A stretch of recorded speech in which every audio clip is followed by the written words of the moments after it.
Bahasan berikutnya adalah mengenai tinjauan pustaka. Apa itu tinjauan pustaka? Tinjauan pustaka adalah merupakan uraian sistematik terkait dengan teori-teori apa saja, ataupun juga fakta-fakta apa saja, ataupun juga hasil penelitian apa saja yang kita rujuk, kita jadikan referensi untuk mendasari mengenai apa yang akan kita teliti. Tentunya sesuai dengan tujuan penelitian dan rumusan masalah yang sudah kita tentukan sebelumnya. Dari tujuan penelitian tersebut, kemudian nanti kita akan mencari, ini teori-teori apa saja sebenarnya, fakta-fakta apa saja sebenarnya, kemudian hasil penelitian apa saja sebenarnya yang kemudian akan menjadi landasan kita untuk menjadi suatu landasan referensi apa yang akan kita teliti. Diupayakan kita dalam menyusun tinjauan pustaka itu mengambil sumber referensi yang terbaru dan langsung dari sumber aslinya. Dalam penulisan tinjauan pustaka ada dua hal yang dapat kita lakukan supaya kita dapat terhindar dari penulisan yang meniru tulisan orang lain atau disebut juga sebagai resiko plagiarisme. Yaitu yang pertama adalah kita dapat menulis dengan menggunakan teknik paraphrasing, dan yang kedua adalah menggunakan teknik menyimpulkan. Apa yang dimaksud dengan paraphrasing? Paraphrasing adalah ketika kita menulis kembali dari apa yang kita baca dari tulisan orang lain. Sebagai contoh dan sebagai berikut, kita membaca suatu jurnal atau mungkin buku. Setelah kita baca, kita pahami maknanya, kemudian kita tulis kembali sesuai dengan apa yang kita inginkan, tapi maknanya sama dengan apa yang tertulis di dalam buku yang kita rujuk tersebut.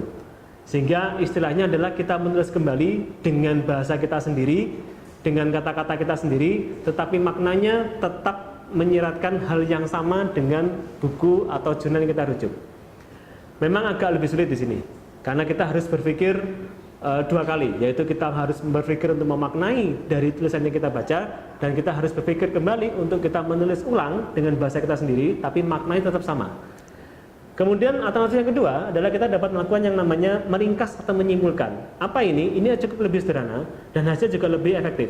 Yaitu apa? Yaitu kita membaca satu referensi, kita membaca referensi yang berikutnya. Sebagai contoh, kita membaca jurnal A, kita membaca jurnal B, dan kita membaca jurnal C. Kemudian kita menyimpulkan dari apa yang kita baca dari ketiga jurnal tersebut menjadi satu tulisan, menjadi satu paragraf di dalam tinjauan pustaka. Tentunya tulisan kita pasti akan berbeda dengan A, beda dengan B, dan beda dengan C. Kenapa? Karena kita menyimpulkan dari ketiga referensi tersebut. Nah, itulah kemudian menjadi beberapa teknik kita dalam menyusun yang namanya tinjauan pustaka. Baik. Kemudian berikutnya adalah setelah kita menyusun tinjauan pustaka, setelah kita menyusun teori-teori apa saja yang kita jadikan rujukan dalam penelitian kita, maka berikutnya kita memerlukan untuk menyusun intisari dari teori-teori yang kita ungkapkan di dalam tinjauan pustaka. Intisari tersebut dalam bentuk skema-skema yang menghubungkan berbagai variabel ataupun konsep yang kita terangkan di dalam teori di dalam tinjauan pustaka tersebut menjadi disebut sebagai kerangka konseptual. Kerangka konseptual adalah merupakan intisari dari tinjauan pustaka dan merupakan sintesis dari beberapa teori ataupun beberapa konsep yang ada di dalam tinjauan pustaka.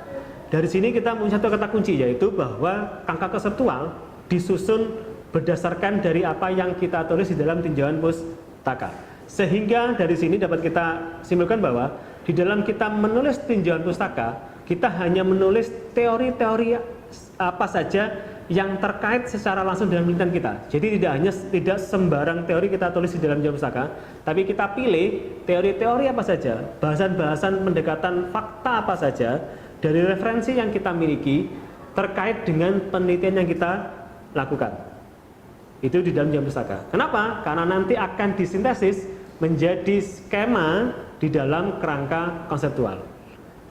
Kerangka konseptual di sini adalah merupakan gambaran berupa skema, baik terdiri dari beberapa kotak-kotak maupun garis panah dan garis lurus, yang nanti akan menggambarkan hubungan antara konsep ataupun variabel yang kita tulis di dalam tinjauan pustaka.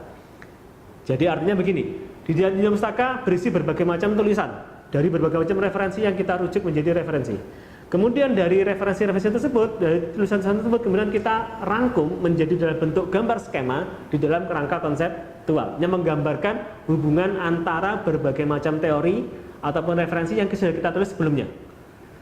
Contoh, ketika kita ingin meneliti mengenai hubungan antara tingkat pengetahuan orang tua dengan kejadian karies gigi pada anak, maka kita akan menulis teori di dalam jam pustaka mengenai teori perilaku dan teori pengetahuan. Kemudian kita juga akan menulis mengenai teori tentang karies gigi.